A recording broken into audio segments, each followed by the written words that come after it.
Il voulait être riche, il a redéfini le capitalisme.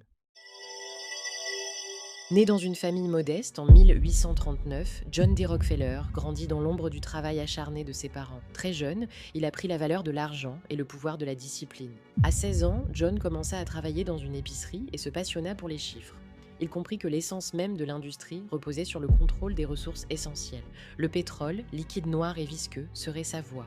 Au début des années 1860, il fonda la Standard Oil, une société qui allait révolutionner l'industrie pétrolière. Mais ce n'était pas un simple entrepreneur. Il savait que la clé du succès résidait dans la gestion du réseau.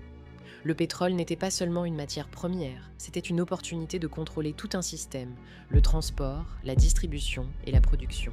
Alors que ses concurrents se concentraient sur la guerre des prix, John D. Rockefeller construisit un empire en secret, rachetant ses rivaux, minimisant les coûts et développant des pipelines invisibles à travers le pays. Sa fortune grandit à un rythme vertigineux et en 1882, Standard Oil détenait près de 90% du marché américain. Mais l'homme derrière l'empire demeurait un mystère, œuvrant dans l'ombre, sans bruit.